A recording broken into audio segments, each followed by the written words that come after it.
The sun hadn't even set on my first legal target practice when the certified letter from the Homeowners Association landed like a rattlesnake on my porch.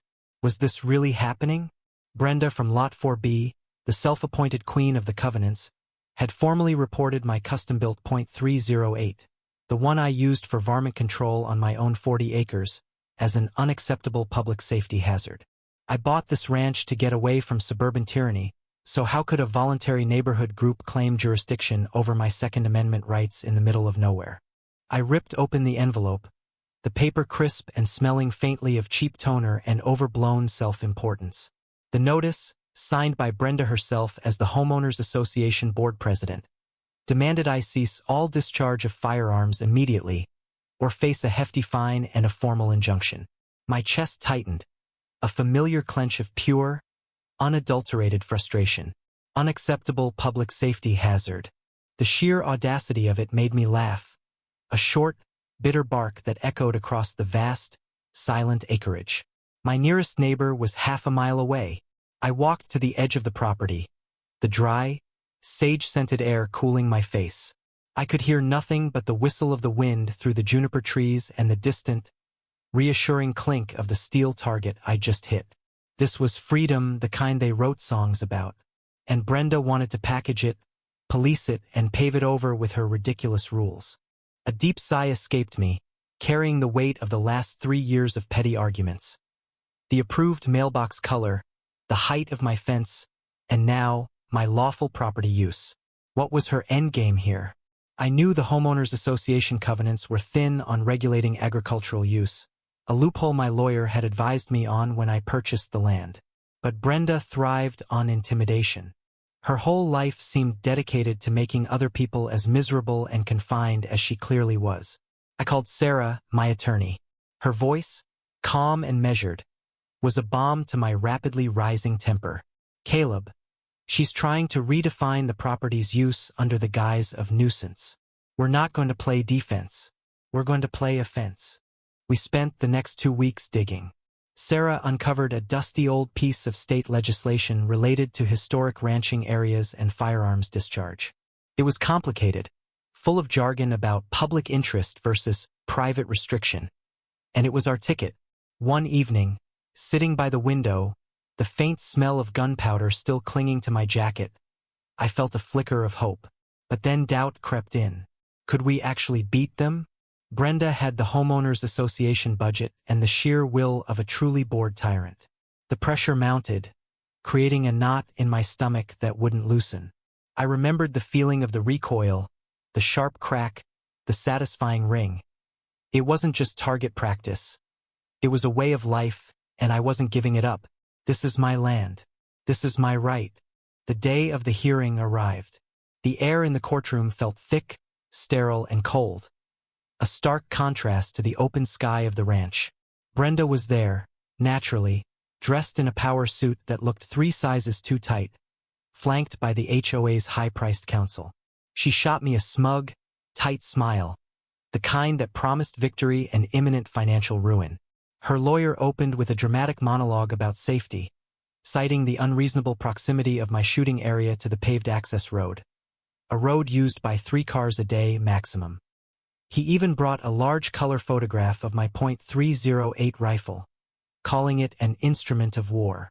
The judge, a stoic man named Miller, listened patiently, his hand resting on his chin. Then it was Sarah's turn. She didn't grandstand. She leaned into the microphone, her voice quiet but razor-sharp.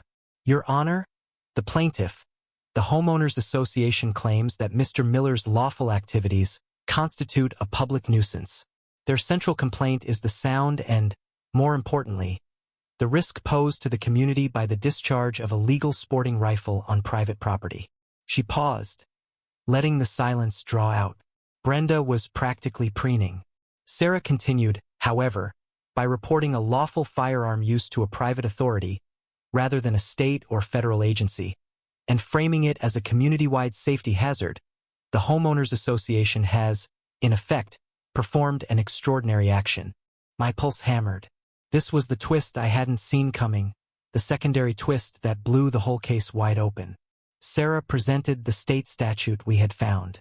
Your Honor, under State Code 41A, any private or municipal body that officially, and in writing, defines a property as a public safety risk zone, specifically due to ongoing, documented, and reported firearms discharge, waives its private restrictive covenants in favor of public safety and state oversight. She looked directly at Brenda, who was starting to pale. The Homeowners Association, by its own complaint, has characterized this rural ranchland as a zone of public safety concern, which, according to the statute, instantly transfers jurisdiction from the private homeowners association to the county sheriff's department and the state fish and game commission, and reclassifies the land permanently. Judge Miller leaned forward, adjusting his glasses, a slow, knowing smile spreading across his face. He picked up the HOA's letter, the very document Brenda had proudly signed. "Is that the basis of your counterclaim, counsel?" he asked Sarah. "It is, Your Honor," she replied. Brenda's high-pitched, panicked whisper of, "Wait! What?" was the only sound in the room. Judge Miller delivered his ruling without leaving his chair, the words ringing with definitive finality. The court finds that the Homeowners Association, through its board president, Ms. Brenda Larson, did indeed define the defendant's property and his use of a legal firearm as an unacceptable public safety hazard in an official, written capacity. Therefore, under State Code 41A, the court must recognize the property as having been transitioned out of private covenant jurisdiction. He struck his gavel once. Case dismissed. Furthermore, he looked sternly at the pale, gaping Brenda. In order to ensure proper state oversight over this newly designated safety zone, as requested by your own complaint, I hereby declare the entire 40-acre ranch and, by extension, the remainder of the Homeowners Association lands it borders, a state-recognized public safety firearms range and protected agricultural zone. Congratulations, Ms. Larson. You finally got the state involved. The silence was crushing. Brenda's face collapsed like a discarded paper bag. The high-priced lawyer immediately started arguing with her in hushed, furious tones. The HOA's entire restrictive purpose had just been nuked by their own overreach. The irony! I stood up, the tightness in my chest finally releasing, replaced by the warmth of pure, sweet justice. Leaving the courtroom, I could hear Brenda screeching something about an appeal, but her voice was small, distant, and utterly powerless. I didn't look back. As I drove out of the city and back toward the wide, open spaces, I felt the vastness of the sky above me. Brenda had tried to chain me down with a fine, but instead, she had cemented my freedom with a judge's ruling. Isn't that the lesson of every good fight? When the petty tyrants try to use their power to crush your rights, sometimes you just need to turn their own weapon, their own paperwork, against them and watch karma deliver a truly spectacular knockout blow. My ranch wasn't just a home anymore. It was a legally declared monument to liberty.